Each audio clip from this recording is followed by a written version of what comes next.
O tema do nosso debate é terceirização. Por mais que se questione o conceito, a contratação de profissionais terceirizados tornou-se uma realidade no mundo e no Brasil. Vão falar sobre o tema o presidente da Anamatra, Cláudio Montesso, e o presidente da Associação Brasileira das Empresas de Serviços Terceirizáveis e de Trabalho Temporário, Ian Wegerin.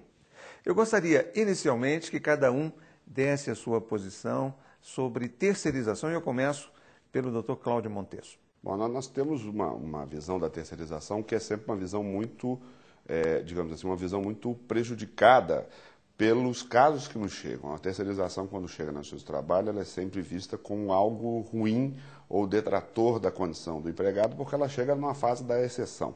Então, para nós, a questão da terceirização... Os juízes de trabalho vivenciam esse problema no dia a dia. Todos os dias. Então, todos os dias nós temos reclamações trabalhistas envolvendo empresas terceirizadas. Que é uma realidade também, assim como a terceirização. Que é uma grande realidade, e para nós, portanto, a visão do juiz do trabalho é que haja sempre uma restrição na atividade de terceirização e num incremento da responsabilização do tomador de serviços pelo inadimplemento das obrigações trabalhistas por parte das empresas terceirizadas.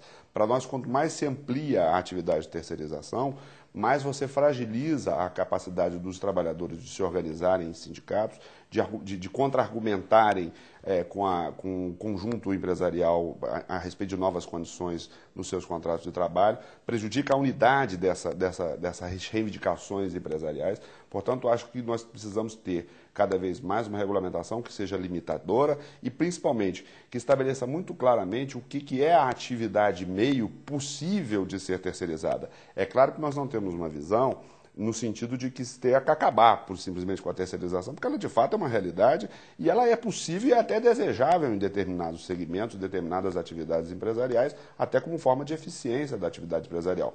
Mas não que seja de uma maneira absoluta ou sem qualquer tipo de restrição ou qualquer tipo de limitação. Como o senhor vê a posição do Dr. Montesso? Bom, como pela nossa atividade, nós vemos a terceirização realmente como uma realidade e uma necessidade. Nós não concordamos de que ela precisa ser limitada. Eu acho que ela tem que ser regulamentada. Ela tem que deixar a iniciativa privada a decisão de quando usa a terceirização, mas naturalmente ela tem que obedecer certas normas jurídicas e essas precisam ser obedecidas e fiscalizadas e implementadas. Porém, não deve ser limitada, como colocou o Dr. Cláudio Montesso. Eu creio que não, porque eu parto do seguinte ponto de vista. Principalmente o seguinte, nós queremos proteger todos os trabalhadores, não só aqueles que trabalham em atividade fim, mas também aqueles que trabalham em atividade meio.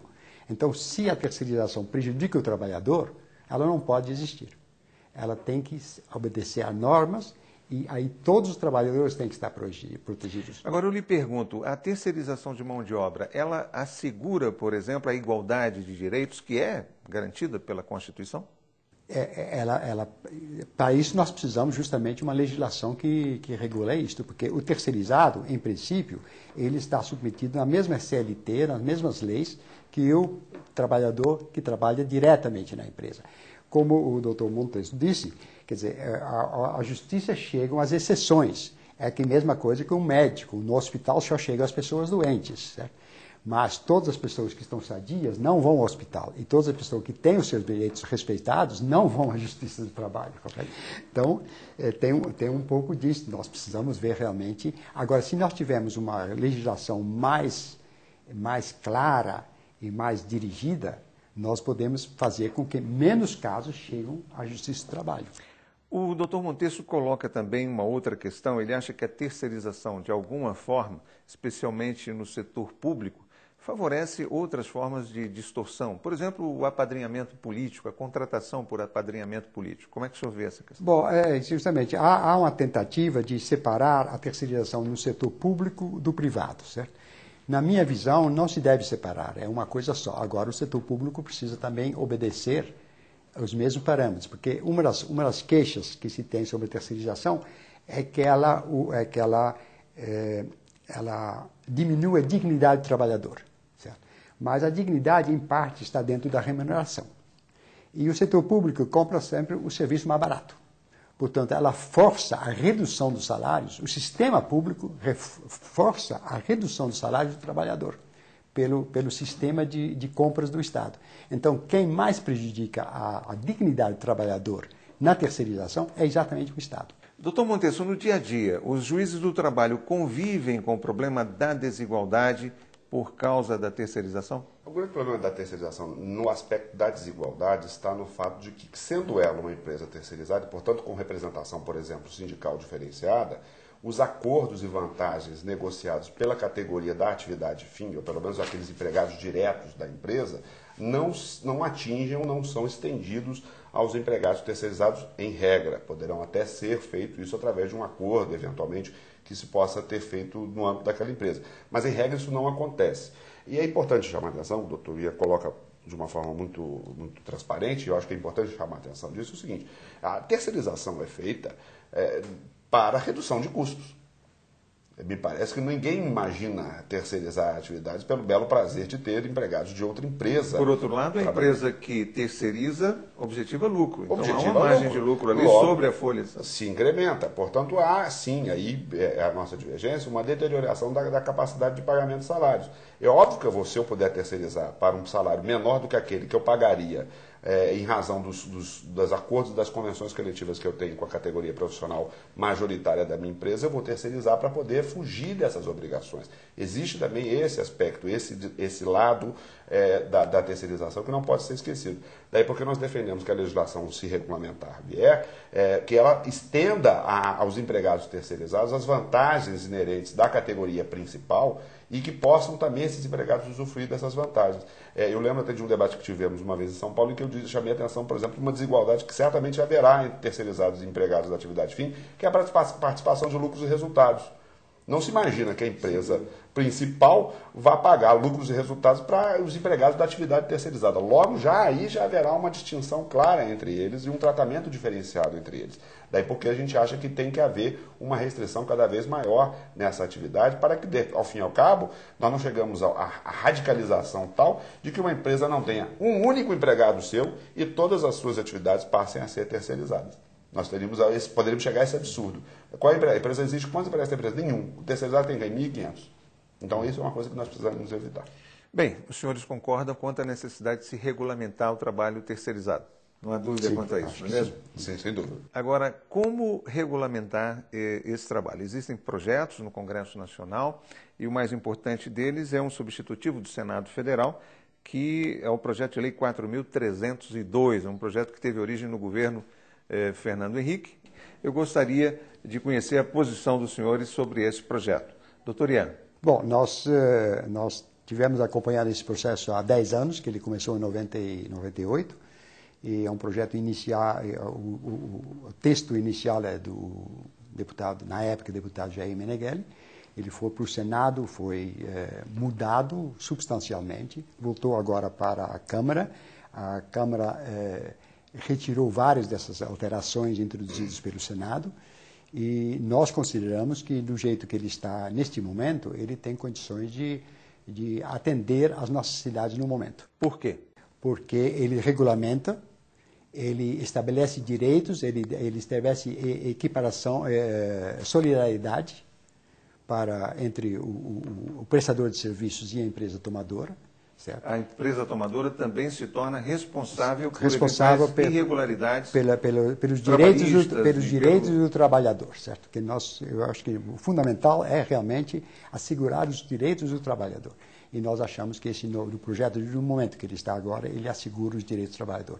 Ele dá mais flexibilidade no sentido de realmente a empresa poder terceirizar mais atividades do que hoje é possível com base no enunciado 331 do TST, certo? Que restringe a terceirização para atividade meio. Nós somos de opinião que a empresa tem que ter poder usar a opção de usar a terceirização quando ela achar adequado para ela, respeitando os direitos do trabalhador. Inclusive nas atividades fins. Nas atividades fins. Ela tem que, inclusive, vai ficar cada vez mais difícil determinar o que é atividade fim e o que é atividade meio. Uma indústria automobilística, a fabricação do motor é atividade meio ou atividade fim? E tem uma série de discussões técnicas depois sobre o que é atividade mínima, que não é jurídico e que vai dar base para muitas discussões. E além daquilo que eu já disse inicialmente, eu acho que a proteção do trabalhador tem que ser todos os trabalhadores, também aqueles que trabalham em atividade mínima. Doutor Montes, a sua opinião sobre o projeto? A nossa principal divergência no projeto é exatamente estar na elasticidade que o projeto tem de permitir a atividade, inclusive a terceirização das atividades fim, ou até sem qualquer tipo de limitação. Essa talvez seja a nossa principal preocupação. E é importante chamar a atenção que, no ponto de vista da legislação brasileira, apenas 2 hipóteses há de autorização, eu até digo que são 3, que seriam possibilidades de terceirização efetiva no sistema legal brasileiro, que é da atividade de segurança, da atividade de asseio e conservação, essas 2 previstas em legislação já existente, e a terceirização, que eu também admito até como uma terceirização de trabalho temporário, mas que eu até acho que não é uma terceirização concretamente, porque na verdade é uma substituição eventual quando você tem necessidade de uma implementação de mão de obra. Eu nem a incluo muito como uma atividade terceirizada. E a construção jurisprudencial admitiu a terceirização da atividade meio. Na verdade, não foi nem pela legislação, foi através, como diz o doutor Ian, através do enunciado 331 do TST, que é ao contrário do que ele acredita, para nós, um enunciado que ampliou a possibilidade da terceirização, porque até então não havia essa possibilidade, ninguém imaginava a possibilidade da atividade da terceirizada na atividade meio, né? A possibilidade da terceirização da atividade meio. Nós achamos que ela deve continuar ali, limitada à questão da atividade meio. É certo que o conceito de atividade meio e atividade fim isso que eu ia lhe perguntar, são quer dizer, hoje realmente em alguns setores é difícil você determinar. Exatamente. E aí o que vai acontecer? Quem vai fazer a construção desse conceito, infelizmente, eu diria infelizmente porque ele não é um conceito fácil, é a jurisprudência. É a jurisprudência que vai acabar construindo um pouco isso. E ela tem sido tendenciosa nesse exato momento, nesse atual momento, a ter uma tendência a ser restritiva. Ela cada vez mais tem uma tendência a ser restritiva nessa condição. E o que o projeto de lei permitiria que fosse ampliado, porque já que se a lei disser que pode fazer até mesmo na atividade fim, não há como você aí estabelecer o que é atividade meio e o que é atividade fim, porque pode qualquer atividade, portanto você poderia terceirizar em qualquer situação. Acho que a grande divergência que temos em relação ao projeto é um pouco isso. Acho que ele não alcança a finalidade que nós gostaríamos que tivesse, que é desse tratamento igualitário entre empregados terceirizados e empregados da atividade da empresa principal, que a gente acha que talvez fosse o ideal, mas tem algumas vantagens, que é a questão da solidariedade, sim, que é uma coisa que nós precisamos estimular, porque a Justiça do Trabalho é que mais recebe o problema nessa hora. As empresas, é grande a quantidade de empresas terceirizadas que simplesmente encerram suas atividades e que vão embora, e a gente depois tem que ficar construindo jurisprudencialmente uma tendência para poder responsabilizar o tomador, que, como a doutora Ian sabe, não está previsto em lei. Quem construiu isso também foi a jurisprudência trabalhista. Bem, infelizmente nosso tempo está se esgotando. Eu vou fazer uma última pergunta, e que seria o seguinte: qual é a saída? Esse projeto é uma saída para se regulamentar rapidamente essa questão? Começo. Na minha opinião, esse projeto é um passo adiante dentro do processo que nós precisamos. Como o doutor Montoso disse muito bem, a jurisprudência vai aperfeiçoá-la. Não existe lei perfeita, e é por isso que existem os juízes, certo? Porque a lei precisa ser aplicada nos casos concretos. E o juiz, desde que existem seres humanos, existem juízes, porque as pessoas têm divergências e essa precisa ser resolvido por alguém. E nenhuma lei vai resolver. Nós achamos que essa lei é um grande passo à frente, e com a jurisprudência que dela resultará, nós vamos aperfeiçoar o sistema e chegar ao ponto realmente onde nós queremos que todo trabalhador esteja protegido nos seus direitos. Doutor Montes, qual é a saída? Para nós achamos que poderia ser um outro projeto de lei. Nós gostaríamos que houvesse um outro projeto de lei, ou que esse projeto de lei fosse modificado essencialmente naquilo que é mais ampliativo da possibilidade de terceirização. Acho que nós estamos falando aqui exatamente de uma divergência que é conceitual sobre o que é possível se terceirizar ou não. Se a terceirização é boa ou não para a atividade empresarial ou para o recurso dos trabalhadores de um modo geral. Acho que a grande divergência que temos é essa, e acho que é possível, talvez até num debate, chegarmos a algum tipo de conciliação, algum tipo de... Os juízes são tradicionalmente conciliadores, juízes do trabalho principalmente, podemos tentar estabelecer isso, mas eu acho que a divergência central está nessa possibilidade da ampliação e da restrição, e a gente acha que o projeto é muito elástico nessa ampliação, inclusive para o setor rural, como já foi colocado, e me parece que isso não é razoável. A gente precisa perceber que isso pode trazer algum tipo de problema no futuro. Obrigado pela entrevista. Obrigado.